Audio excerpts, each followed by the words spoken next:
दर्शन की 106वीं कक्षा, योग दर्शन के तृतीय पाद विभूति पाद का 51वां सूत्र पिछली कक्षा में चल रहा था, उसका कुछ भाष्य हमने देखा था। तो पिछले पाठ में से किन्हीं को कुछ पूछना है तो पूछ सकते हैं, पूछिए। ओम आचार्य जी, सूत्र संख्या 47 जी। यहाँ पर इंद्रिय जय की सिद्धि बताई है। इसमें स्वरूप के विषय में प्रश्न है।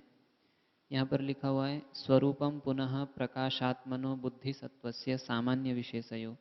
तो बुद्धि सत्व का जो सामान्य और विशेष है, उसका जो अयुत सिद्धावयव भेदानुगत समूह रूप जो द्रव्य है, उसी को ही इंद्रिय कहते हैं, ऐसा कह रहे हैं यहाँ पर।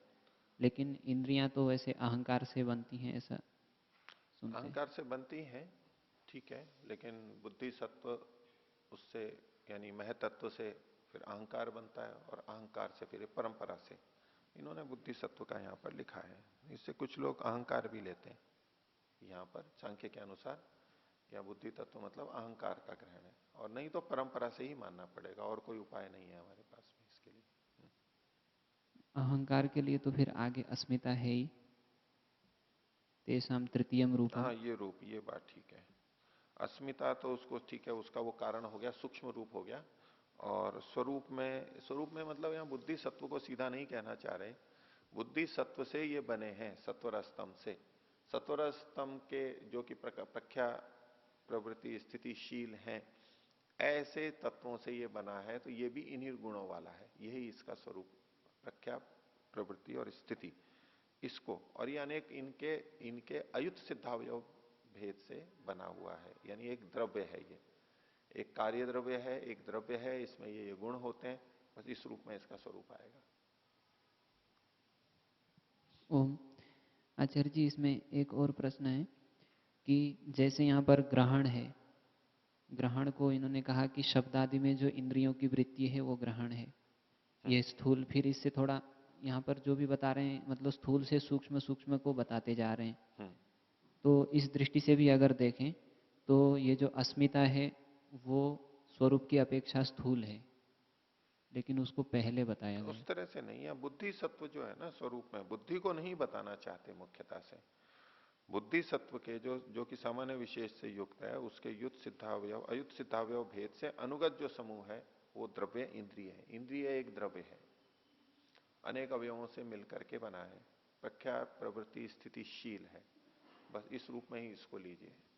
अब जो लिखा है उसमें क्या कर सकते हैं, जो क्रम लिखा हुआ है, जैसा लिखा है वो है, ठीक है। ओम आचार्य जी, एक दूसरा 50वें सूत्र में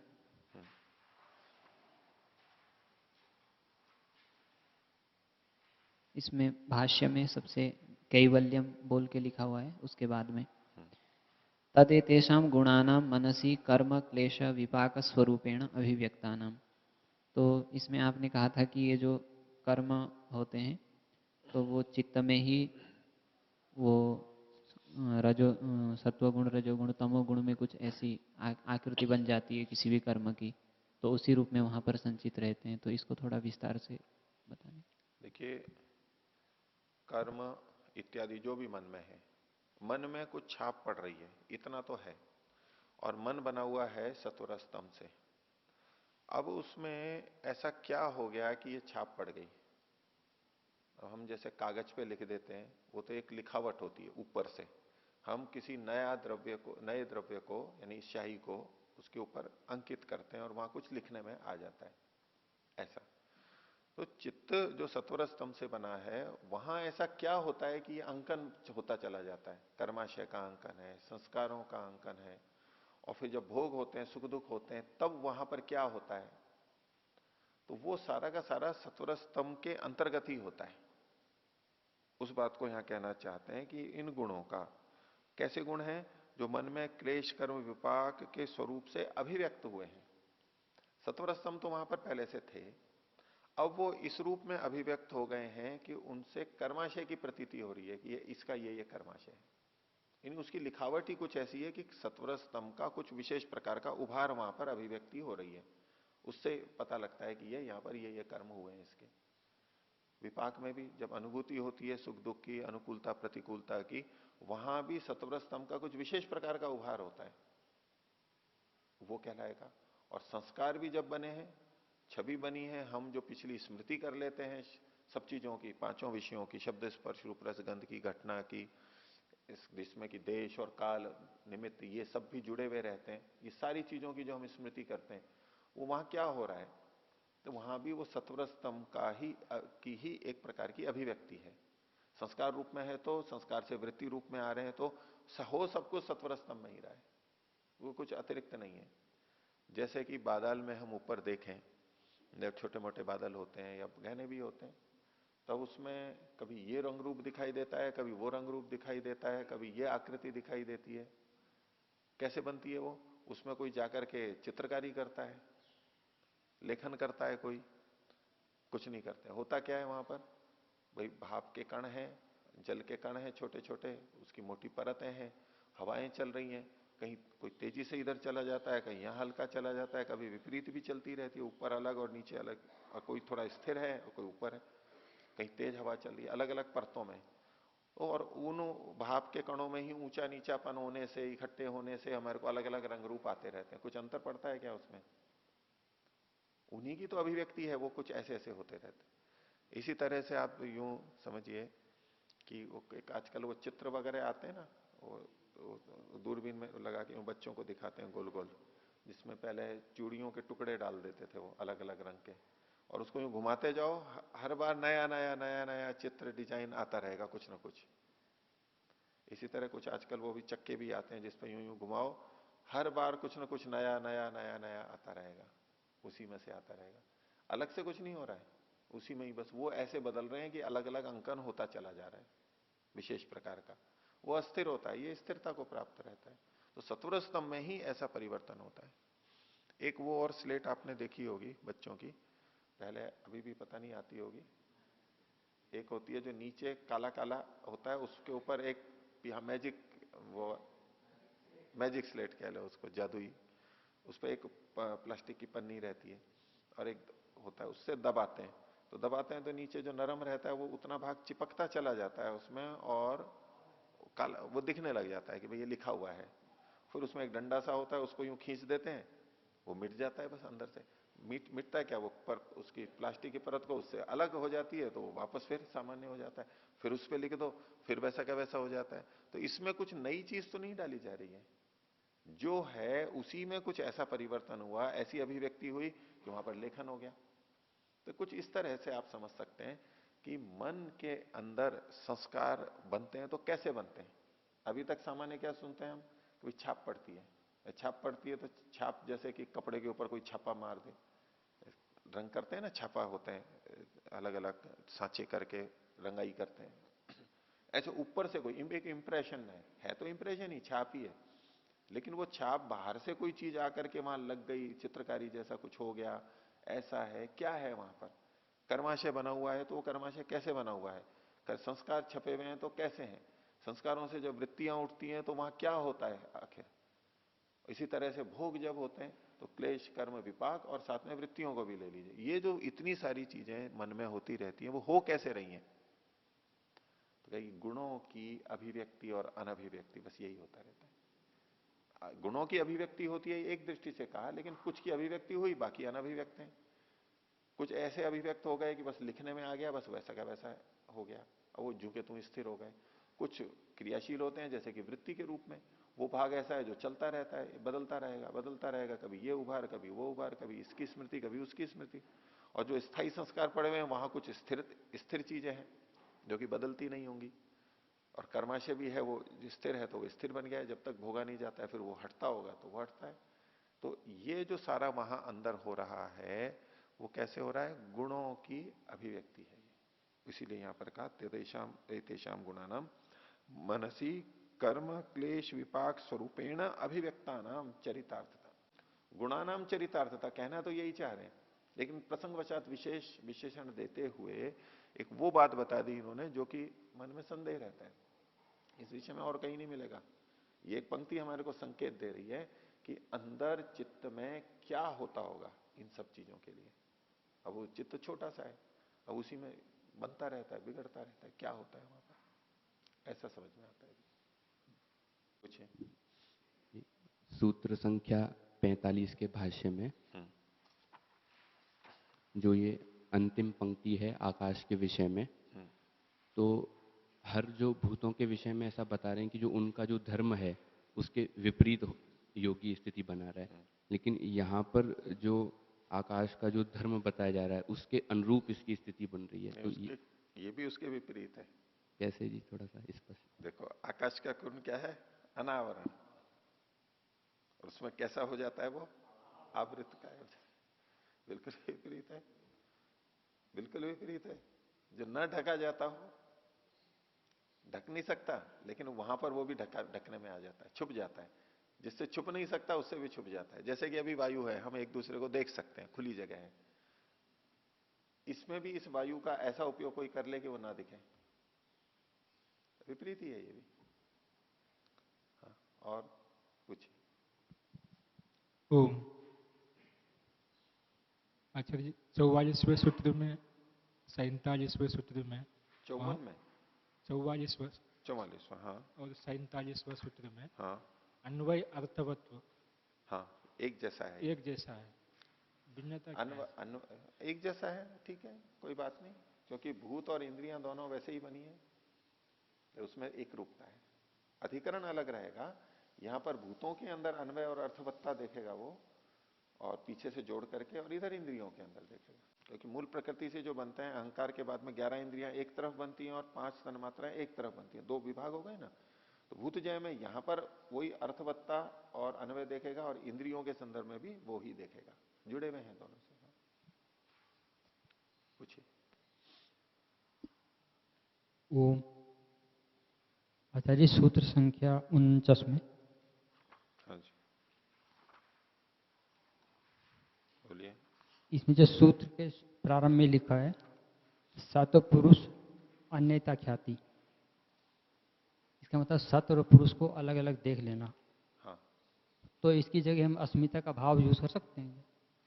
अस्मिता का भाव, अस्मिता का अभाव, अस्मिता का अभाव, ऐसा हाँ बिल्कुल, ऐसा बोल सकते हैं? हाँ हाँ, बिल्कुल बिल्कुल।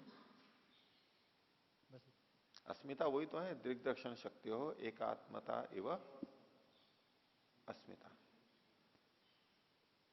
एकात्मतेव, एकात्मता इव, एकात्मता एव नहीं, एकात्मता इव, वो संधि है, एव होता तो अइव ये हो जाता, ये प्राय त्रुटि होती है, दर्शन पढ़ों के प्रवचनों में भी देखिए ऐसा हो जाता है, क्योंकि ए है वहां पर उसको ए वे ही पढ़ देते हैं, इव है वो, ठीक है। पूछना। ओम। ओम।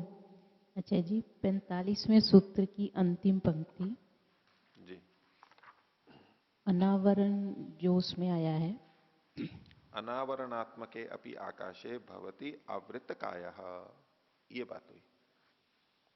हाँ, इसमें क्या?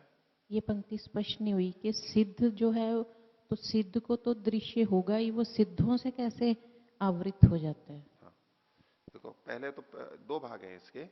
देखिए, अनावरणात्मक जो आकाश है, आकाश का स्वरूप ही है कि वो आवरण नहीं करता है दूसरों को, ढकता नहीं है, लेकिन उसमें भी वो भवती आवृत का है, आकाश में भी वो आवृत वाला हो जाता है, यानी आकाश का उपयोग करके भी वो आवृत हो जाता है, यूं समझ लीजिए। वैसे तो हम जो आवरण वाली चीजें हैं, जो पार जिनमें पार पार नहीं देख सकते, उनसे हम आवरण करते हैं, दीवार है, वस्त्र आदि, इससे हम आवरण करते हैं, लेकिन जिससे आवरण नहीं हो सकता उसमें भी वो आवृत रह जाता है, दूसरों को दिखाई नहीं देता। भी दूसरों को दिखाई न देना, यही तो आवरण है। तो जहां और कोई आवरण नहीं हो फिर भी वो अपने को छुपा सकता है। तो अनावरणात्मके अपि आकाशे भवती आवृत का है, वो ऐसा हो जाता है जैसा का उसका शरीर ढका हुआ, दूसरों को दिखेगा ही नहीं। यहां कोई ऐसा व्यक्ति है, अंतर्धान जैसी स्थिति, दूसरों को दिखाई नहीं देगा। और ये कैसा होगा? सामान्य मनुष्यों का तो होगा ही, सिद्धानाम अपनी अदृश्यो भवती, जो अन्य सिद्ध लोग हैं, अन्य जिन्होंने योग की सिद्धियां प्राप्त कर रखी हैं, उनके लिए भी अदृश्य हो जाता है, वो भी आगे उसको परेशान नहीं करते। सिद्ध भी उसके दर्शन करने आने लगते हैं और बड़े बड़े लोग आने लगते हैं, लेकिन कई बार बड़े बड़े लोग आना भी एक समस्या बन जाती है। किसी किसी के पास कोई बड़ा व्यक्ति कभी कभी आए तो अच्छा लगता है कि कोई बड़ा व्यक्ति आया, ये आया, और कहने सुनने को बहुत रहती हैं कथाएं, टाइम पास बहुत अच्छा होता है कि वो आए थे और ऐसे आए थे और मेरे घर आए थे इत्यादि, ये बोले थे, और ये वो बहुत अच्छा लगता है लोगों को। लेकिन वही अगर अधिक होने लग जाए तो वो सिद्धों को भी, और खासतौर से बोले इनसे ये नहीं आए, सामान्य व्यक्ति आ जाएगा तो ठीक है, ये विशेष व्यक्ति नहीं आने चाहिए। विशेष व्यक्ति के लिए उसको फिर विशेष व्यवस्था करनी होती है। तो कई बार ऐसा हो सकता है। तो ये सिद्धों को से भी आवृत काय हो जाता है, सिद्धों को भी दिखाई नहीं देता। कोई समस्या होती होगी सिद्धों से, ज्यादा आ जाए सिद्ध तो होता है ना। जब बड़े लोग ज्यादा आ जाते हैं, बार बार आते हैं, तो क्योंकि वो जब भी आएंगे वो कुछ पूछेंगे, जब भी आएंगे वो कुछ टोकेंगे, ये करते हो या नहीं करते हो, ये करते हो या नहीं करते हो, क्या पढ़ा है क्या किया है, तो वो थोड़ा व्यक्ति उससे परेशान हो जाता है। तो ऐसे नहीं, हाँ सामान्य व्यक्ति आएगा वो तो क्या पूछेगा मेरे को, वो तो अच्छा ही अच्छा बोलेगा। तो कई बार जो विशेष व्यक्ति होते हैं उनसे भी बचने का भाव रहता है। तो सिद्धों के प्रति भी वो अदृश्य होना चाहता है, कुछ समस्या होगी तो सिद्धानाम अपनी अदृश्यो भवती। आप कहे कि सिद्धों से क्यों छुपेगा वो, तो उसमें ऐसा कारण हो सकता है। कई बार दानदाताओं से भी बचना पड़ता है। अभी तो सभी चाहते हैं दानदाता है, दानदाता से मिलें, लेकिन कभी ज्यादा होने लग जाता है तो व्यक्ति को दानदाताओं से भी बचना पड़ता है। जैसे उपदेश देने वाले से बचना पड़ता है कि उपदेशक कभी कभी आते हैं, ठीक है, फिर ज्यादा ही आने और हमेशा उसी के घर पे ठहरने लगे। तो वो पहले बहुत श्रद्धा रखता था, करता था, चाहता भी था, लेकिन उपदेशक भी सोचे कि हाँ इस परिवार में सबसे ज्यादा अनुकूलता है रहने की, भोजन की, आदर सम्मान, वो इस कारण से वो हमेशा वहां जाने लगे, समस्या खड़ी हो जाएगी। ठीक है, उनमें बहुत आदर श्रद्धा है, कभी गए, और फिर कभी भले ही थोड़ी सी उससे कम है, थोड़ी कम है, अधिक कम है, बदल लेना चाहिए। उपदेशकों के लिए हित करे और उनके लिए भी हित करे, उनके मन में भी श्रद्धा भाव अधिक बना रहता है। जैसे कि संस्थाओं में भी होता है और भी ये लोक में भी होता है कि जो कार्य करता है उस पर और कार्य आता जाता है, ज्यादा ज्यादा आता है ना। वो कार्य अच्छा करता था, उस पर और कार्य आ गया, वो कर्तव्यनिष्ठ है, करना चाहता है, अच्छा करता है, फिर उस पर जब बार बार आता है, बार बार आता है, तो क्या होता है, फिर वो विमुख होने लग जाता है। वो बोले कि ये मेरा गुण मेरे लिए अबूढ़ बन गया। ये लोग जो हैं दूसरे, ये तो सरलता से देखते हैं, इनका तो आलस्य है, ये तो दूसरे को करते नहीं, ये देख नहीं रहे कि व्यक्ति। बोले नहीं जी आप बहुत अच्छा करते हो, आप संभालो। नहीं आप अच्छा करते हो, आप संभालो। ये तो प्रशंसा कर रहा होगा, लेकिन वास्तव में वो अपने प्रयत्न से बच रहा होता है। वो नहीं चाहता कि मैं दूसरे को दूं, वो ये नहीं देख रहा कि ये इसके पास ज्यादा कार्य हो रहा है। बोले नहीं आप सबसे अच्छा करते हो, सारा काम एक ही व्यक्ति कर ले। सुमेरु प्रसाद जी भी सुना रहे थे, प्रभात आश्रम में थे, तब की कभी एक घटना उन्होंने तब सुनाई थी। और बोले एक कार्य करने लगता है तो सब, वो पुस्तकालय भी वही संभाले, कर्मचारियों के लिए भी वही करे, भोजनालय भी वही संभाले, गौशाला भी वही संभाले, जो भी अच्छा कार्य करने लग जाता है उसमें, तो उसको लगता है कि ये तो मेरा जो गुण था वो मेरा अवगुण की तरह से हो गया, ये मेरे को जो लाभ होना चाहिए था ये तो उल्टा हानि होने लग रही है मेरे को। अब दूसरे आके प्रशंसा करें बार बार कि आपके यहाँ घर पे सबसे अच्छी सुविधा है, आप बहुत अच्छा भोजन कराते हैं। और वो प्रशंसा उसको एक दो बार तो अच्छी है, बाद में वो प्रशंसा उसको कष्ट देने लगती है कि बोले यही तो कारण है इसलिए ये बार बार मेरे पास आ जाते हैं, फिर मेरे को छुट्टी लेनी पड़ती है, मेरे को इनको छोड़ने जाना होता है। कोई आता है तो फिर उसके समान मान सम्मान भी रखना होता है, कार्यालय में विलंब होता है, बच्चों को नहीं समय पे पहुंचा सकते, गृहस्थियों की अपनी 10 समस्याएं हैं। पर बहुत से उपदेशक हैं, ये प्रचारक हैं, वो इस बात को नहीं समझते, वो श्रद्धा देख के आ जाते। बोले आप, मैं पिछली बार भी आया था तो आपने आते ही मेरे को दान दे दिया था, जितना मैंने कहा था उतना दान दे दिया था। अब वो बार बार उसी के पास में जा रहा है। भाई किसी का ये गुण है तो उसका ये मतलब तो नहीं कि आप बार बार उसके पास में जाओगे। तो कई बार अच्छे भी दानदाताओं से भी बच लेना चाहिए, उपदेशकों से भी बच लेना चाहिए, और कोई हमारे से बच रहा है तो उसमें परेशान नहीं होना चाहिए। हम लोग जो उपदेशक होते हैं बोले उस दिन तो बड़ी अच्छी तरह से सुन रहा था, बाद में आज कैसे ऐसा हो गया? फिर उसकी अपनी 10 मजबूरियां होती है घर गृहस्थी वाले हम उसको ले ले तो कई बार थोड़ा बचा जाता है। तो ऐसे सिद्धों से भी, सिद्ध उसकी सेवा में आते हैं, बताते हैं, तो कई बार थोड़ा सा बड़े लोगों से बचना भी होता है, विशेष लोगों से बचना भी होता है। ठीक है, और तो कुछ यहाँ लिखा नहीं है, मेरी समझ से जो मेरे को समझ में आया वो मैंने रखा कि ऐसा होता है, आप मानसिक रूप से देख सकते हैं ऐसा सभी कार्यों में, सभी क्षेत्रों के अंदर ये होता है, और फिर वो बचने लगता है व्यक्ति।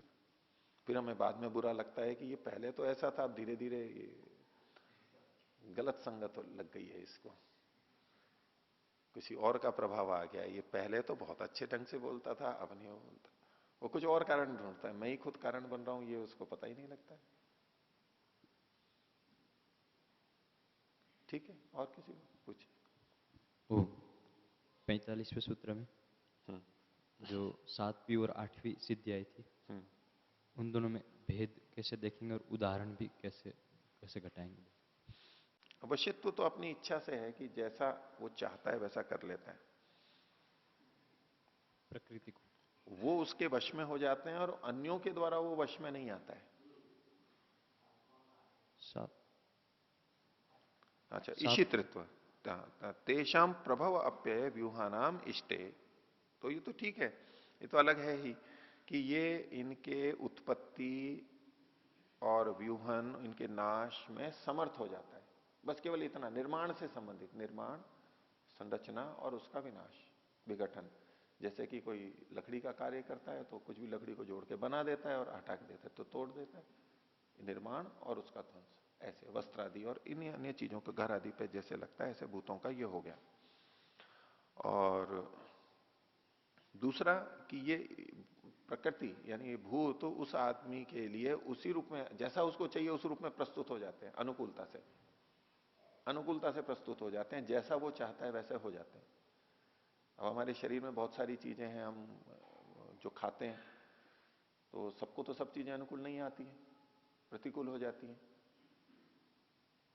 तो ऐसी स्थितियों में देख लीजिए कि वो जैसा चाहता है वैसा हो जाएगा, उसको प्रतिकूल नहीं पड़ेगा, अनुकूल हो जाएगा। एक मैं मोटा स्थूल उदाहरण दे रहा हूं, ये भूतों के स्तर पर। ऐसा ही शरीर में पंच महाभूत हैं, पंच महाभूत हैं सत्वरस्तम है।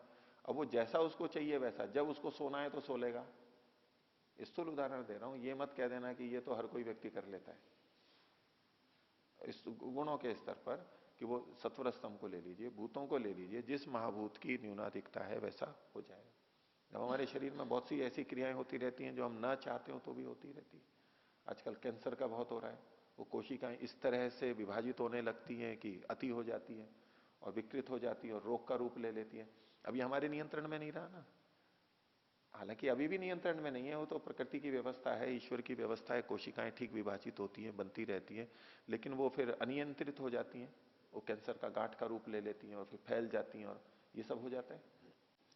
तो ये वो अपने में नियंत्रण रख सकता है, ये भी स्थूल है, इससे भी और सूक्ष्म स्तर पे जा सकते हैं। कोशिकाओं के अंदर आजकल ये बहुत कहा जाता है, फ्री रेडिकल्स, ये सब नाम लिए जाते हैं कि कुछ ऐसे चयापचय जो होता है हमारा मेटाबॉलिज्म, उसके अंदर कुछ ऐसी चीजें बनती रहती हैं, वो ऑक्सीजन से युक्त होते हैं, ऐसे आणविक स्तर पे वो होता रहता है, ऐसी संरचनाएं बनती हैं। और फिर उसको आजकल ऐसी औषधियां दी जाती हैं, या वो बोले कि ये उसको दूर करती हैं, उनको हटाती है, उसका समायोजन करती है। यानी कोई भी कार्य होता है तो थोड़ा मल रूप चीजें पैदा हो जाती हैं, गंदगी होती है, उसकी सफाई कर देती है। ये ऐसी औषधियां दी जाती हैं, चिकित्सा की जाती है। तो जैसा हम नहीं चाहते वैसा भी होता रहता है, किसी में अधिक होने लग जाता है। अब किसी के गुर्दों के अंदर पथरी बनने लग जाती है। अब खाना पीना तो एक जैसा चल रहा है, लेकिन किसी के बनती है, किसी के नहीं बनती है, उसकी शरीर की संरचना ऐसी हो गई है, गुर्दे उसके ऐसे हैं कि वहां पर वो इकट्ठा होने लग जाता है। तो ऐसे और ऐसे और भी सूक्ष्म स्तर पे चले जाइए कि वो जैसा चाहता है वैसा उसका उपयोग होता है, यानी वो हितकारक हो जाता है, वो चाहता है वैसा कर लेता है। अब वृद्धावस्था के अंदर मान लीजिए बाल सफेद हो रहे हैं इत्यादि जो लक्षण आ रहे हैं, अब वो चाहे तो रोक ले उसको। ये भी तो भूतों का परिवर्तन है ना, शरीर के अंदर है, हम ऊपर ऊपर से भले ही हम रंग लें, लेकिन अंदर से हम नहीं रोक पाते हैं, या तो कुछ विशेष औषधियों से रोक भी पाए तो रोक पाए। तो इन चीजों को वो कुछ समर्थ कर पाता होगा, रोक पाता होगा, ऐसी कुछ उसकी सामर्थ्य होगी। उसने इच्छा की, उसी के अनुरूप सारी चीजें होने लग जाती। जैसे सामान्य मनुष्यों के अंदर जब कोई राजा हो, अधिकारी हो, उसके आसपास जो लोग रहते हैं, वो जैसा चाहता है वैसा वैसा वो सब कर रहे हैं, तो कितना अच्छा लगता है। और हर व्यक्ति कभी कोई कुछ विपरीत कर दे, कभी कोई कुछ विपरीत कर दे, और विपरीत ही विपरीत करते रहे, उसकी माने नहीं, तो कैसी स्थिति बनती है? प्रतिकूलता होती है, समय लगता है, अव्यवस्थाएं होती हैं। तो ऐसे ही ये जो भूत है, इनकी अव्यवस्था ऊंच नीच भी हो सकती है, लेकिन इसकी सिद्धि ऐसी है कि वो उसके अनुकूल ही चलते रहते हैं।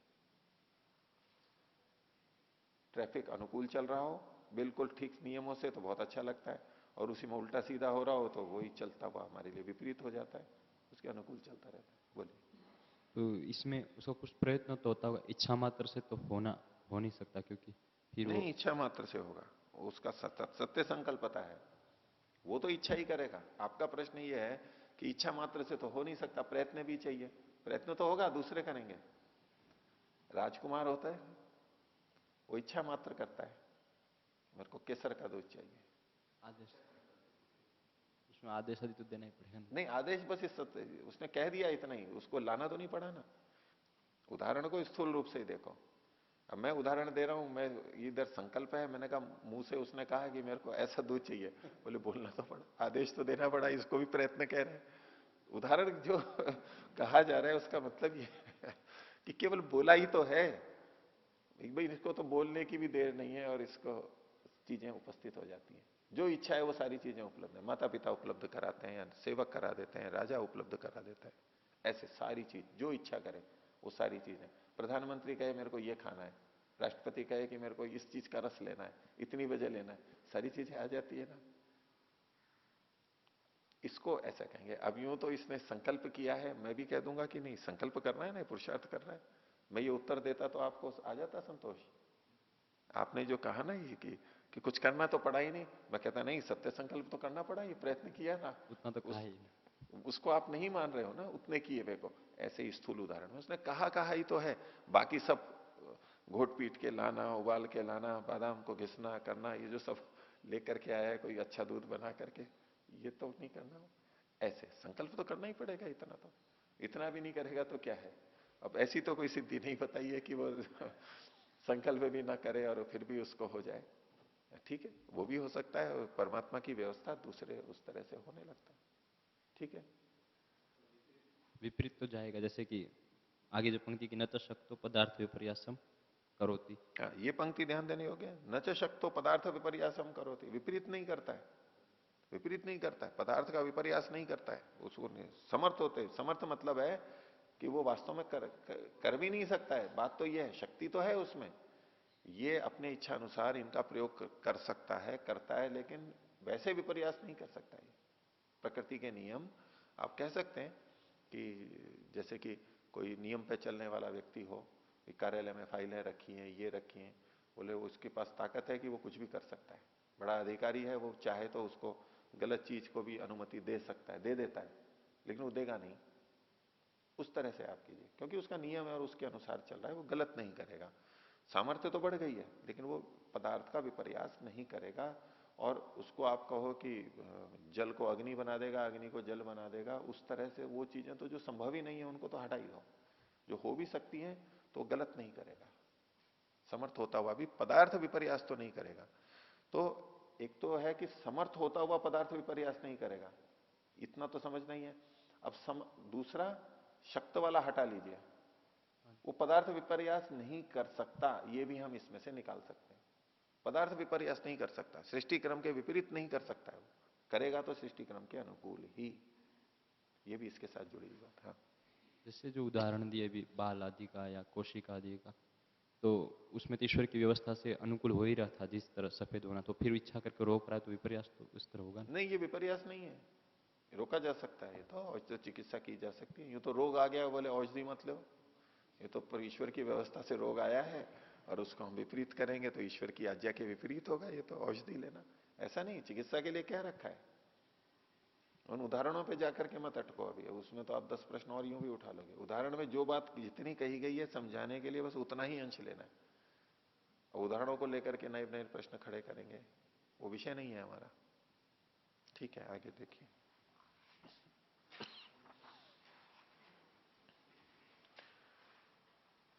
तो योग दर्शन के तृतीय पाद विभूति पाद का 51वां सूत्र, जिसमें साधकों को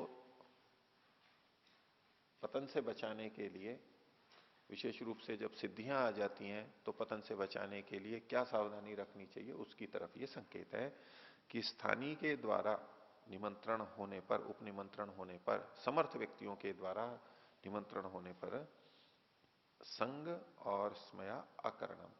एक तो राग नहीं करना है, उसमें अटक नहीं जाना है, संग। और संग नहीं किया है तो उस पर गर्व भी नहीं कर लेना है कि देखो मैं इसमें आसक्त नहीं हुआ, मैं इसमें लिप्त नहीं हुआ, ये भी नहीं करना है। क्यों? कैसे है कि पुनः अनिष्ट प्रसंगात, फिर से अनिष्ट हो जाएगा, फिर से गलत स्थिति आ जाएगी, मैं अपने स्तर से गिर जाऊंगा। इस बात को ध्यान में रख करके और ये प्रक्रिया को अपनाएं। ये प्रतिपक्ष भावना है। ये जो संग है, संग दोष हमने पीछे भी देखा था अपरिग्रह के प्रसंग में। अपरिग्रह का पालन क्यों करता है? अर्जन, रक्षण, क्षय, संग और हिंसा दोष दर्शना। तो उसमें एक संग दोष जो है, इससे संग लग जाएगा, मतलब एक राग, लगाव हो जाएगा, लगाव पैदा हो सकता है। तो ऐसे में बहुत बार साधकों को और योगाभ्यासियों को करना ही होता है कि दूसरा व्यक्ति बहुत अच्छी तरह से सारी सुविधाएं भी दे रहा है, फिर भी उसमें संग दोष ना आ जाए, इसलिए सब कुछ अनुकूल होते हुए भी मना कर दिया जाता है कि नहीं, नहीं लूंगा मैं ये, या नहीं चाहिए मेरे को। रोकना होता है अपने आप को। ये ऊंचे स्तर पे भी कह रहे हैं। तो इन्होंने 4 प्रकार के योगी बताए थे, प्राथम कल्पिक, मधुभूमिक, प्रज्ञा ज्योति और अतिक्रांत भावनी है। और इनके संदर्भ में कि इसमें से भी जब मधुमती भूमि को जो छू रहा है, यानी तो प्रज्ञा ज्योति है तीसरा वाला ऊंचे स्तर पे, तो उसकी सत्व शुद्धि को देखते हुए स्थानीय लोगों के द्वारा उसका निमंत्रण किया जाता है कि ये तो अद्भुत है, बहुत विशेष है। तो वो कहते हैं वो लोग इसको योगी को, वो यह आस्यताम, यह रम्यताम, आप यहां पर बैठिए, यहां रहिए, यहां पर रमण कीजिए, यहां पर अपना आनंद लीजिए, सुख पूर्वक रहिए, सुख सुविधा पूर्वक रहिए, ये उनको बोलते हैं। और उसी की व्याख्या आगे है, कमनीयो अयम भोग, ये जो भोग सामग्रियां हैं ये बहुत कमनीय है। कमनीय मतलब कामना करने योग्य है, ऐसी चीज है कि जिसको लोग चाहते हैं, इतनी अच्छी चीज है। जैसे कि बाजार में कोई खाद्य सामग्री हो, कोई वस्तु हो, बोले लोग तो मांग मांग के ले जाते हैं, ये सामान बिकता है आपका, ये आपका ये चीज है जो आपने नया उत्पाद बनाया है, खाद्य सामग्री, बोले नहीं, लोग मांग मांग करके ले जाते हैं, इसके तो पूछ पूछ करके आते हैं, ऐसा विशेष है। यानी वो कमनीय है, लोगों के द्वारा कामना करने योग्य, कि हमें चाहिए, विशेष है, जिसकी कमी रहती है। तो कमनीयो अयम भोगा, ये जो भोग सामग्री है ये कमनीय है, कामना करने योग्य है। कमनीय एयम कन्या, ये कन्या कमनीय है। रसायनम इदम जरा मृत्युम बाधते, ये रसायन भी है। रसायन कैसा है कि जो जरा और मृत्यु को भी बाधित कर देता है। जरा मतलब बुढ़ापा, मृत्यु। तो रसायन शब्द आयुर्वेद में रसायन बहुत प्रसिद्ध है। जैसे च्यवनप्राश भी एक रसायन है, ब्राह्म रसायन, ये भी रसायन कहलाते हैं। रसस्य अयनम रसायनम, रसादी धातुओं के मार्ग के लिए जो हितकर होते हैं उनको रसायन बोलते हैं। अयन मार्ग को बोलते हैं ना, रास्ते को बोलते हैं। तो शरीर में हमारी जो धातुएं बनती हैं, रस रक्त आदि, जो पीछे काय व्यूहन में भी बताई थी इन्होंने, उनके बनने में बहुत से मार्गों का प्रयोग होता है। नलियों का है, रक्त वाहिनियां हैं और डक्ट्स हैं, आते हैं, आतों से भी शोषण होता है, सब आदान प्रदान होता है चीजों का बनना। तो इनके बनने में इनका इधर उधर आना जाना ये हमारे शरीर में चलता रहता है, आवागमन। जैसे कि फैक्ट्रियों के अंदर सामान बनता है तो ट्रांसपोर्टेशन, लाना ले जाना, कच्चा सामान आ रहा है, इधर से उधर जा रहा है, उस समय पे जहां पहुंचना, पैकिंग होना, वहां ठीक ठीक जगह पे जाना, ये सब बहुत आवश्यक होता है। तो शरीर का में जो निर्माण होगा वो रस रक्त आदि धातुओं का होगा, भोजन से होगा। तो इनका निर्माण ठीक ठीक हो जाए और इनके निर्माण के लिए जो रास्ते हैं वो सारे खुले हुए रहे, उसको रसायन कहते हैं। जैसे आंवले को कहते हैं आंवला रसायन है, तो रसायन है, तो जो मार्ग हमारे अच्छे खोल देता है, रास्ते खुले हुए हैं, सब चीजें, मलमूत्र भी ठीक निकल रहा है, निर्माण भी ठीक हो रहा है, कहीं अड़चन नहीं है, कोई यूरिया यूरिक एसिड नहीं जमा हो रहे हैं, कहीं कोलेस्ट्रॉल जमा नहीं हो रहा है, रास्ते खुले हुए हैं। ये अटक जाते हैं तो रोग आ जाते हैं तरह तरह के। तो जो इन मार्गों को शुद्ध करता है उसको रसायन कहा गया है आयुर्वेद में। तो जहां कहें कि भाई आंवला है, आंवले को सबसे बहुत बड़ा रसायन माना गया है, इसलिए च्यवनप्राश में भी डलता है और बहुत सारी औषधियों में डलता है। त्रिफला अपने आप में रसायन है, बहुत बहुत सारी चीजें रसायन है, गिलोय है रसायन है। तो ये पूरे तंत्र के लिए जो अच्छा करती है, तो जो इसको अच्छा करेगा तो जरा और मृत्यु देरी से आएगी। अगर इनमें अड़चन होती है, इन धातुओं का निर्माण ठीक नहीं हो रहा है, मार्गों में रुकावट है, तो जरा और मृत्यु शीघ्र आएगी। तो ये रसायन है। तो रसायनम इदम, ये रसायन है, जरा और मृत्यु को बाधित करता है, दूर करता है। बाधित का मतलब इतना ही है, वो बाधित करता है मतलब वो आए ही नहीं।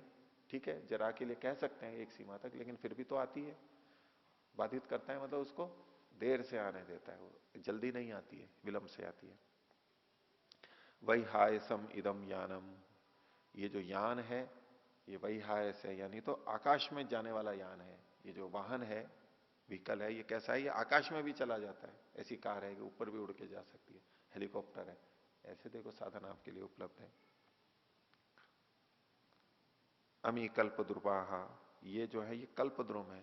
जैसे कल्प वृक्ष है, द्रुम मतलब तो वृक्ष, कल्प वृक्ष के लिए कहा जाता है उसके नीचे बैठो तो जो कामना करो वो का वो मिल जाता है। तो जैसे देवताओं को उपलब्ध है, ऐसी मशीन है जिसमें जाओ और जो चीज चाहिए वो मिल जाए उसके अंदर जो चीज चाहिए मिल जाए। जैसे आजकल मशीन में कुछ डालते हैं तो दूध आ जाता है ना, फलों के रस आ जाते हैं और इत्यादि। तो कोई ऐसी मशीन हो कि कुछ भी डालो जो चाहिए वो मिल जाए वहां पर। ऐसा कल्पद्रुम, इच्छा को पूरी करने वाले। पुण्य मंदाकिनी, ये मंदाकिनी मतलब नदी, वो कैसी है, पुण्यप्रद है, जो पुण्य को देने वाली है, यानी पवित्र करने वाली है, शुद्ध करने वाली है, अच्छा बनाने वाली है। मंदाकिनी गंगा का भी नाम है। गंगा का जो प्रारंभ का भाग है उसको मंदाकिनी, फिर गंगा, फिर गंगा के बाद में अंत में नहीं, जहां कल बंगाल में पहुंचती है तब हुगली, नाम बदल जाता है। मंदाकिनी, एक मंदाकिनी वहां भी बोलते हैं, चित्रकूट है इधर उत्तर प्रदेश में, इलाहाबाद और सतना के बीच में, बांदा के पास में चित्रकूट एक धाम है, रामायण काल का। उसके पास में रामचंद्र जी भी पता नहीं कितने 10-11 साल रहे थे वहां पर, लक्ष्मण रहे थे, लक्ष्मण पहाड़ी और वो सब बहुत सारा वो पुराना है, गुफाएं उफाएं, बहुत साल तक अज्ञातवास में रहे थे ना, वो स्थान है। चित्रकूट के घाट पर भई संतन की भीड़, तुलसीदास चंदन घिसे, तिलक करे रघुवीर, ये भी एक वो प्रचलित है। तो वहां तो वो चित्रकूट का घाट भी बना हुआ है, पत्थर वत्थर लगे। तो वहां जो नदी बहती है उसको वो मंदाकिनी बोलते हैं वहां के लोग, उसको गंगा भी बोलते हैं। ये गंगा नहीं है, वो पहाड़ों से रिस रिस करके आता है, जंगल है वहां पर बहुत। चित्रकूट मंदाकिनी, जो भी मतलब अच्छी नदी, कोई पुण्य मंदाकिनी। सिद्धा महर्षय, महर्षि लोग कैसे हैं, सिद्ध हैं, ऐसे इस महर्षि हैं, बड़े बड़े ऋषि हैं, ये भी यहीं पर ही है। यानी ये भी तो एक अनुकूलता है ना, भौतिक भोग सामग्री ही नहीं, ये भी तो बड़ी बात है कि हमारे आसपास में सिद्ध ऋषि लोग रह रहे हैं। ये देखो गंगा भी बहुत अच्छी है, यानी पर्यावरण बहुत अच्छा है, पानी बहुत शुद्ध है, सीधा चल पी सकते हैं, इतना अच्छा पानी है स्नान आदि के लिए। ये भी सिद्ध महर्षि लोग भी हैं, वाहन है। जैसे आजकल कोई सोच सकता है, अब कहीं भी रहते हैं तो बोले कि कोई यहाँ पर आसपास में विद्वान हो, या तो चिकित्सालय हो, डॉक्टर हो, कोई जरूरत पड़ जाए तो इंजीनियर मिल जाए।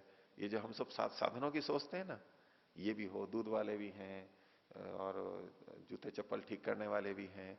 ऐसे ये सब चीजें हम देखते हैं ना कि हाँ यहां पर ये रहने लायक चीज है, सब चीजें, सारी सुविधाएं, तरह तरह की चीजें, लोहार भी है, ये भी हैं। तो ऐसे महर्षि लोग भी हैं यहाँ पर सिद्ध। उत्तमा अनुकूला अप्सरसा, अप्सराएं हैं यहाँ पर, उत्तम है और अनुकूल रहने वाली हैं। उत्तम होना और अनुकूल होना दोनों अलग अलग बातें, तो दोनों है, दोनों होते हैं। ऐसी वो महिलाएं भी हैं। दिव्य श्रोत्र चक्षुषी, और आपके जो नेत्र और श्रोत्र हैं वो कैसे हैं, दिव्य है। अब ये उसके उस खुद के कह रहे हैं, ये तो चीजें बाहर की बता दी कि ये सब सुविधाएं उपलब्ध हैं। उसको कह रहे हैं देखो आपके श्रोत्र और नेत्र कितने दिव्य हैं, आपने दिव्य शक्ति संपन्न है, अर्थात आप इन भोगों का भोग सकते हो बहुत अच्छी तरह से। आप भी इतने समर्थ हो, आपकी भी सामर्थ्य है, साधन हो सारे और सामर्थ्य नहीं हो तो क्या है? तो क्या है कि दिव्य श्रोत्र चक्षुषी, और कहा वज्रोपमः कायः, आपका ये शरीर वज्र के समान कठोर है, मतलब आपका इतना बलवान है शरीर, बहुत स्वस्थ है आप। तो स्वगुण ही सर्वम इदम उपार्जितम आयुष्मता, आयुष्मता है मतलब दीर्घायु वाले आपके द्वारा, आप आयुष्मान हो जैसे हम बोलते हैं, ऐसे आयुष्मता आपके, आयुष्मान उसको आदर के रूप में बोलते हैं, चिरंजीवी बोलते हैं आजकल बहुत, चिरंजीवी और आयुष्मती, जो विवाह के अंदर लिखते हैं ना अधिकतर, चिरंजीव लड़के का नाम और आयुष्मती लड़की के नाम में प्राय करके लिखा जाता है। चिरंजीवी मतलब दीर्घ काल तक जो जी, आयुष्मती मतलब आयु वाली, मतलब अधिक आयु वाली, यूं तो सबकी आयु होती है, फिर भी आयुष्मती कहा जा रहा है, मतलब तो विशेष आयु, क्या बलवान है ये। अब बल तो सभी में होता है, कुछ ना कुछ कम या ज्यादा, तो बलवान मतलब तो अधिक बल जिसमें होता है, तो आयुष्मती लंबी आयु वाली। तो हे आयुष्मता, आयुष्मत के द्वारा, आपके द्वारा सर्वम इदम उपार्जितम स्वगुण ही, आपने अपने गुणों के द्वारा इस सबको प्राप्त किया है। ये एक और ऊपर से है, उपसेचन की तरह से, मिठाई के ऊपर वो आजकल अलग अलग चीजें आती है ना, तो घेवर भी आएंगे तो उसके ऊपर रबड़ी और ऊपर डाल करके देंगे, और वो पेय होती है रस जूस वगैरह, तो उस पर और आइसक्रीम और डालेंगे, और आइसक्रीम के ऊपर भी वो और वो कुछ और मीठा मीठा सा सुगंधित चीज और उसके ऊपर डाल देंगे, और कुछ भी ऊपर वो सूखे मेवे और क्या बोलते हैं चेरी, और वो क्या कहते हैं पिस्ता, खासतौर से वो हरा हरा सा इलाय, वो और ऊपर से डाल देते हैं। तो ये एक और ऊपर से तड़का लगा दिया इनको क्या बोल रहे हैं कि ये जो सारी चीजें हैं ना, ये आपने अपनी योग्यता से प्राप्त की हैं, ये आपकी क्षमता है इसलिए ये आपको मिल रही हैं, मतलब इसमें कोई उपकार नहीं है कि हम आपको दे रहे हैं, आप कहीं दबाव अनुभव करो कि ये हमारा है, क्योंकि लेते हुए दबाव भी तो अनुभव होता है।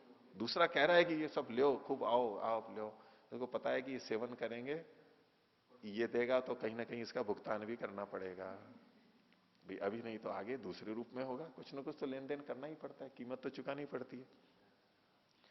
तो इतना विनम्र है, इतना श्रद्धान्वित है कि मैं नहीं दे रहा हूं आपको, आप ऐसे योग्य हो कि ये आपके लिए है, आपने अर्जित किया है इसको, हमारी हम कोई कृपा नहीं कर रहे हैं, आपने अपने गुणों से ऐसी योग्यता पाई है कि आप इसके अधिकारी बन गए हैं। आजकल वो बोलते हैं कि आप खुद डिजर्व करते हैं इस बात के लिए, हम डिजर्व बोलते हैं ना, लोग भी कहते हैं नहीं मैं इसके लिए डिजर्व करता हूं, मैं इसकी क्षमता रखता हूं या योग्य हूं इसके लिए, आप खुद डिजर्व करते हैं इसके लिए, लीजिए। सर्वम इदम उपार्जितम आयुष्मता, आपके द्वारा।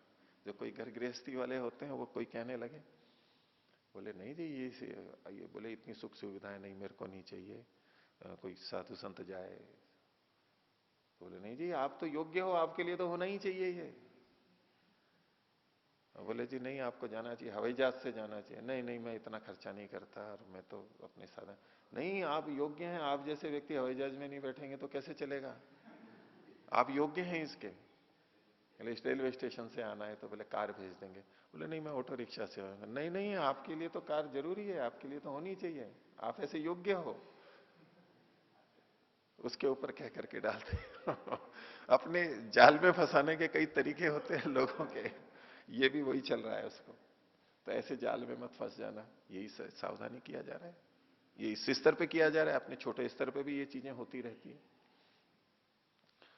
तो स्वगुण ये कह रहे हैं अपने गुणों के द्वारा सर्वम इदम उपार्जितम आयुष्मता, आपने खुद ने इसको उपार्जित किया है। प्रतिपद्यता इदम अक्षयम अजरम अमरम अमर अजर अमर अजरम अमर स्थानम देवानाम प्रियम इति, तो प्रतिपद्यता प्राप्त कीजिए इसको, उपलब्ध होइए इसको। इदम अक्षयम जो कि क्षीण नहीं होता है, अजर है, बुढ़ापे को प्राप्त नहीं होता है, अमर है, लगातार बना रहता है, ऐसा ये स्थान है जो कि देवानाम प्रियमिति, देवताओं को भी ये प्रिय है, ऐसा हर कोई नहीं आता है। बोले यहां पर विदेशी आते हैं खाने के लिए इस होटल के अंदर, विशेष हो जाता है ना, बोले ऐसे वैसे नहीं आते हैं, यहाँ विदेशी ठहरते हैं, इस आश्रम में विदेशी ही रहते हैं, आपको अवसर दे दिया है, ये विशेष हो गया कुछ, देवताओं को प्रिय है, ये ऐसी जगह पे है। वहां दिल्ली के अंदर वो कहते हैं पराठे वाली गली, उन्होंने चित्र लगा रखे हैं, यहाँ पर वो प्रधानमंत्री आए थे ये आए थे दिल्ली में, एक चांदनी चौक में पराठे वाली गली है, कभी जाओ तो देखना वहां पर। वो उनके भाई बंधुओं ने कई पराठे वाली गलियां हैं, आप में से खाइए कभी वहां पर, किसी ने गए हैं? वहां चित्र लगा रखे हैं कि हमारी इसके अंदर पता नहीं जवाहरलाल नेहरू आए थे इस दुकान पे, उन्होंने खाना खाया था, इसने खाया था। उस समय बहुत प्रसिद्ध थी पराठे वाली गली चांदनी चौक के अंदर।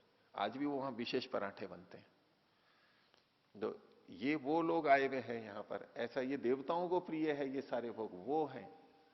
जैसे बाजार में भी चीज बोलते हैं, बोले ये एक्सपोर्ट क्वालिटी है, बोले सामान्य नहीं है, भारतीयों के लिए नहीं है, ये एक्सपोर्ट क्वालिटी है। मतलब ये विदेश में तो हर कोई चीज नहीं जाती। बोले ये अमरूद है, ये फल है, ये बोले एक्सपोर्ट क्वालिटी वाला है, यहाँ बिक रहा है। आप मतलब आपको सोचने की जरूरत नहीं है। विदेशी लोग जो देव लोग होते हैं, जो विशेष ही अच्छा लेते हैं उसमें न कीटाणु होने चाहिए, न ये पेस्टिसाइड होना चाहिए, न ये मिलावट होनी चाहिए। जो इतनी चीजों का ध्यान रखते हैं उनको भी ये अच्छी लगती है, ऐसी चीज आपके लिए, तो देवताओं के लिए ये प्रिय है, आइए सेवन कीजिए। आगे तो कह रहे हैं, ये तो उसने बोला स्थानीय व्यक्ति ने, अभी को क्या एवं अभिधीय मानः, ऐसा कहा जाता हुआ, मतलब उसके लिए जब ये चीज कही जा रही है, ऐसे सारे आकर्षण प्रस्तुत किए जा रहे हैं, तब वो क्या सोचेगा? तो बोले संग दोषान भावयेत, संग दोष की भावना करें। ये संग आ जाएगा, ये इतनी सारी चीजें हैं, आवश्यकता से भी अधिक है, मेरा काम तो वैसे ही चल रहा है, इन सब के बीच में संग दोष आ जाएगा। संग दोष वही अर्जन रक्षण क्षय संग, यानी राग आ जाएगा, लिप्तता आ जाएगी इसके अंदर। संग दोष की भावना करें। और कैसे करेगा? प्रतिपक्ष भावना करना है कि घोरेशु संसारांगारेशु पच्चे माने ना मया, बोले मेरे द्वारा जो कि मैं संसार में पक रहा था, घोर अंगार में, अंगारेशु घोरेशु संसारांग, संसार रूपी ये अंगारे हैं, घोर अंगारे हैं। जैसे कि भट्टी में किसी को डाल देना, गरम गरम भट्टी में, जैसे कोयले की भट्टी हो या तो तंदूर हो। एक तंदूर केस भी हुआ था अभी कुछ समय पहले, या हत्याकांड हुआ था, उसमें जो तंदूर की रोटी बनती है ना जिसमें, उसके अंदर डाल करके और वो मार दिया था। और आज भी ये सुबह बोल रहे थे, वो ईंटों वाले भट्टे के अंदर सीधा ही अंदर वो अंगारे होते हैं। तो वो योगी क्या सोच रहा है कि संसार रूपी अंगारों में, अब अंगारे तो तड़पाएंगे, जलाएंगे, पीड़ा देंगे, हमें बहुत अच्छे लगते हैं ये अंगारे, हमें तो संसार अच्छा लग रहा है। योगी क्या देख रहा है? इस संसार अंगारेशु, संसार रूपी अंगारों में, और कैसे कि घोर अंगार हैं जो इनमें, और पच्चे माने न माया, मैं पच रहा था इसमें, पक रहा था, भुन रहा था मैं इसके अंदर। अब हमें कोई डाल दे, भुनते समय कैसा लगेगा? गर्म पानी में डाल दे, खोलते तेल में हमें डाल दे तो पकते हुए कैसा लगेगा? लेकिन संसार के घोर अंगारों में जो मैं पक रहा था, इतना परेशान था, यानी इतना दुखी था दुखों से, ऐसे मेरे द्वारा जनन मरण अंधकारे, जन्म और मरण रूपी अंधकार में मैं चल रहा था। जन्म को भी अंधकार में डाल रखा है क्योंकि वो दुख रूप है। जनन मरण रूपी इस घोर अंधकार में मैं था। विपरिवर्तन है ना, इसमें मैं बार बार विपरिवर्तन हो रहा था, ऐसे ऊपर से नीचे, ऊपर से नीचे। जो कपड़े धोने की मशीन आती है ना आजकल, वॉशिंग मशीन, वो यूं भी घूमता रहता है, और आजकल वो सामने से दिखने वाले भी आते हैं। उसमें देखो कभी यूं घुमाएंगे, कभी यूं घुमाएंगे, यूं घुमाएंगे, विपरिवर्तमान होता रहता है, रोटेट होता रहता है। आज रोटेशन जो बोलते हैं ना, रोटेट, विपरिवर्तमान, विशेष रूप से परिवर्तन होता रहता है। एक जैसा ही नहीं घूमता रहता है वो। एक जैसा घूमता रहे तो फिर वो उतने कपड़े अच्छे नहीं धुलते हैं। विशेष रूप से परिवर्तन है, कभी इधर से आएगा, कभी इधर से पानी आएगा, कभी नीचे से ऊपर जाएगा, कभी ऊपर से नीचे, खूब अच्छी तरह से विपरिवर्तमान है। तो ऐसे यानी आलोडन विलोडन, जन्म मरण, कभी इस जन्म में, कभी उस जन्म में, कभी ये, तो जन्म मरण के विपरिवर्तमान से, जन्म मरणांधकारे विपरिवर्तमान है ना, कथनचित आसादित है, जैसे तैसे कैसे मैंने इसको प्राप्त किया है, इस मार्ग को। कथनचित यानी जैसे तैसे, जैसे डूबते हुए को तिनके का सहारा हो जाए ना, कहीं से कुछ इतनी कोई आश नहीं, और फिर उस घोर में कोई आशा की किरण नजर आ जाए, और उसको पकड़ के वो दुख से बाहर निकल जाए, ऐसे। तो कथनचित आसादिता, जैसे तैसे मैंने इसको प्राप्त किया है। किसको? क्लेश तिमिर विनाशी, क्लेश रूपी अंधकार को नष्ट करने वाले, योग विनाशी योग प्रदीपा, योग रूपी जो दीपक है, इसको मैंने जैसे तैसे प्राप्त किया है। ऐसे ही नहीं मिल गया ये, कितने जन्म मरण चलते चलते कितने मनुष्य जन्म मिले, और अब मेरे को योग जैसा प्रदीप मिला है, जैसे तैसे तो मिला है, अब इसको छोड़ दूं मैं?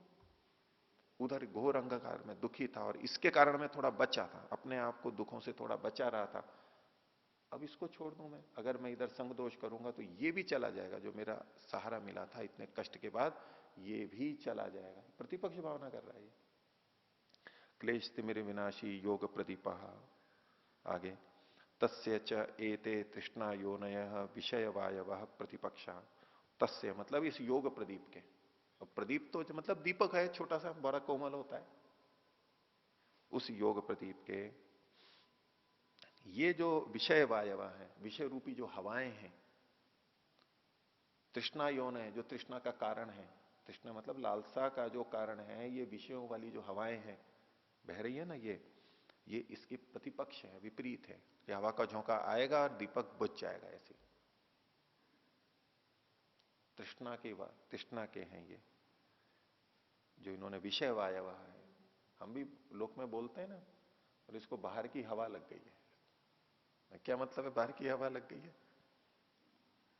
एक तो वो होता है कि भाई सर्दी जुकाम है, भाई बाहर की हवा लग गई है और वो फिर बुखार हो जाता है उसको वो अलग बात है, खुली हवा। एक और अर्थ में प्रयोग किया जाता है, तो बोले इसको बच्चे को बाहर की हवा लग गई है, उसको अपने अन्य दोस्तों का और बाहर के गलत संगति का प्रभाव आ गया है। भी पहले घर में रहता था, माता पिता की संरक्षा में था, अब बाहर जाने लगा, स्कूल कॉलेज जाने लगा, हॉस्टल में रहता है, बाहर रहता है, इधर उधर घूमता है, न जाने किन किन लोगों से, बोले इसको बाहर की हवा लग गई।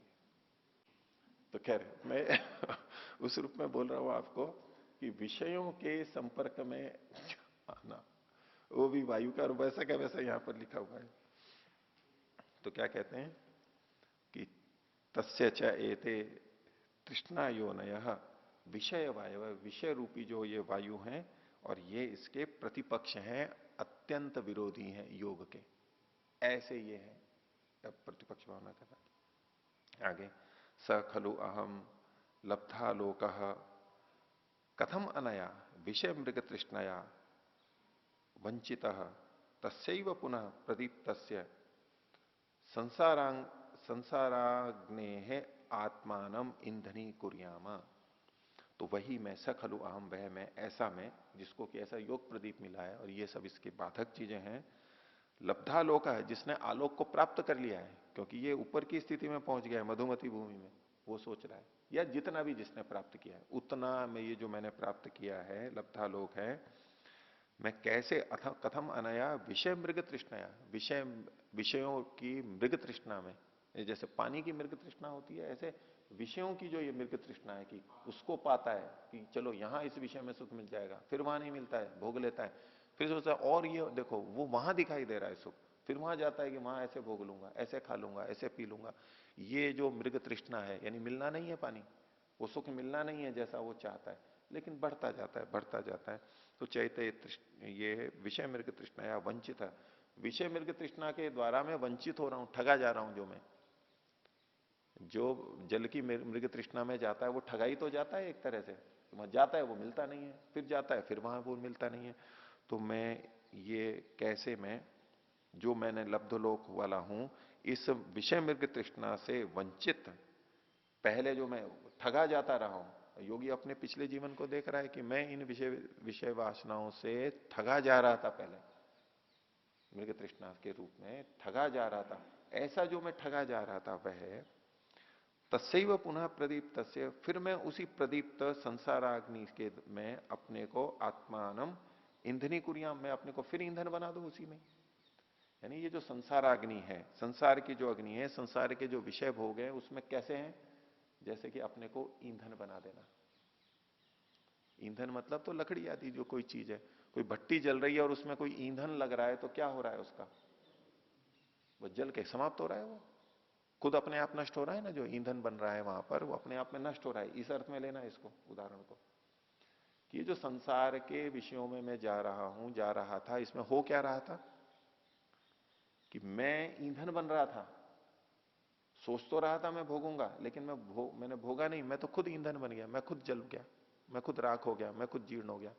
जैसा भर्तृहरि भी बोलते हैं, भोगा न भुगता वयमेव भुगता। हम सोच रहे थे भोगों को भोगेंगे, मैं नहीं भोगा, भोगों नहीं भोगे, मैं खुद भुग गया। मैं सोच रहा था कि तप अग्नि और प्रकाश लूंगा, कुछ उन्नति करूंगा, तो मैं तो खुद ही जल गया यहां पर, जैसे कि ईंधन जल जाता है। तो इस संसार में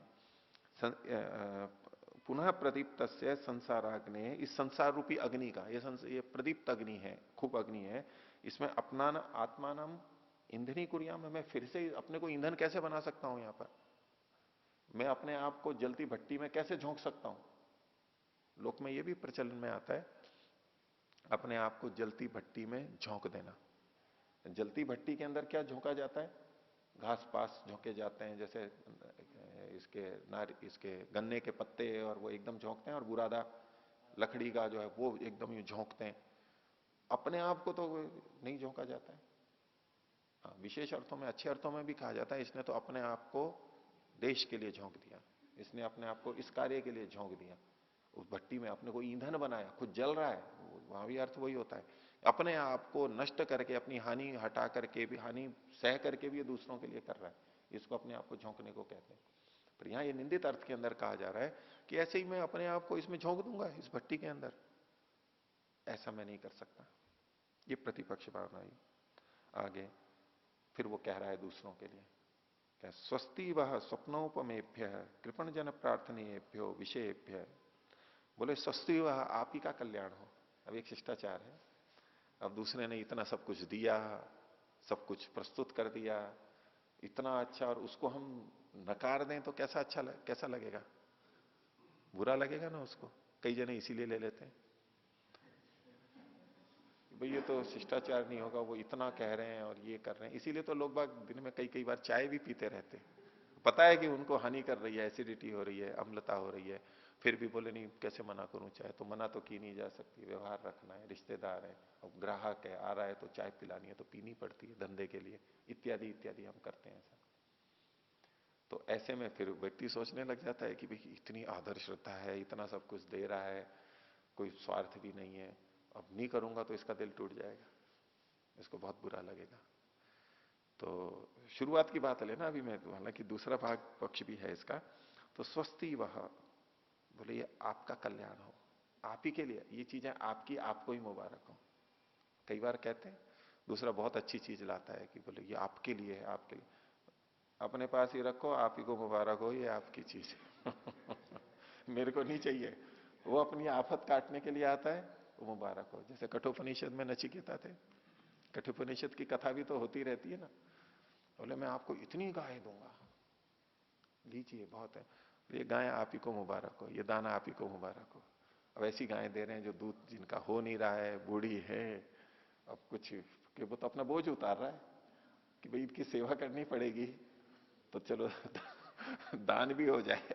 तो ऐसे में क्या कहते हैं फिर, ये चीजें आप ही के लिए कल्याणकारी हो, आप ही रखिए, खूब अच्छी हैं, आप प्रशंसा कर रहे हो कि ऐसी है ऐसी है, बोले ये आप ही को मुबारक हो, आप ही को भी इसको लीजिए।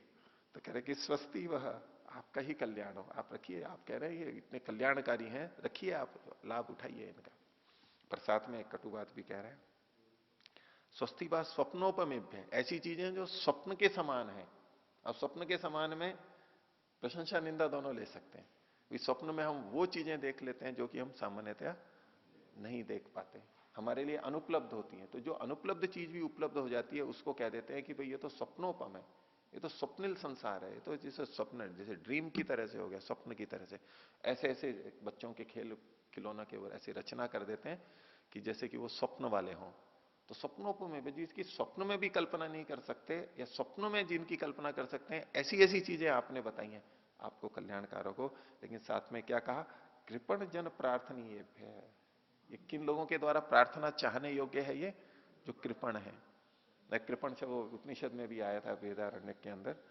तो इसमें कृपण जन का मतलब होगा कि जो जिनकी बुद्धि ठीक नहीं है, जो समझते नहीं है, और उन आप कृपण जनों के लिए, कृपण कंजूस को भी बोलते हैं। कंजूस क्या होता है, वो थोड़े से में संतुष्ट हो जाता है, कम खर्चे में भी संतुष्ट हो जाता है, कृपण उसी को तो बोलते हैं। कम खाने पे, रोटी को ऐसे चुपड़ने से और जूते ना पहनने से, ऐसे जो अपने को संतुष्ट हो जाते हैं ना, कम खर्च करके थोड़े से में संतुष्ट होने वाले होते हैं, उसको कृपण बोलते हैं। लोक में तो गलत अर्थ है, वो बचाता है। तो जो संसार के सुखों में सुखी हो गए, तृप्त हो गए, वो कृपण ही तो है, इस थोड़े से में ही संतुष्ट हो गए और यहीं चल रहे हैं कि हमको सब कुछ मिल गया है। तो मैं तो कृपण नहीं हूं। ये विषय वगैरह किसको प्रस्तुत होंगे, अच्छे लगेंगे, जो कृपण जन है उनके द्वारा जो प्रार्थनीय है, ऐसे विषयों से आपका ही कल्याण हो। इत्येवं निश्चित मति ही समाधि भावेत, ऐसा करके निश्चित मति वाला, अदृढ़ मति वाला होके अपनी समाधि की भावना कर ले, समाधि को बचा के रख ले। क्या कहते हैं उसको, एक मुहावरा है, लौट के बुद्धू घर को आए, उससे पहले का क्या है, जान बची लाखों पाए, जान बची लाखों पाए, लौट के बुद्धू घर को आए। वो एक अलग अर्थ में है, ये सब चीजें जो सपनोपम है, बची जान बची लाखों पाए, जान बच गई लाखों पर गए, हमारी समाधि रह गई, ये बहुत है, बड़ी कृपा करो आप हमारे पे, हमारी समाधि को रहने दो। ये प्रतिपक्ष भावना है। अगली बात आगे देखेंगे, संग दोष के लिए इन्होंने बताया, आगे के लिए देखेंगे। प्रणव ध्वनि।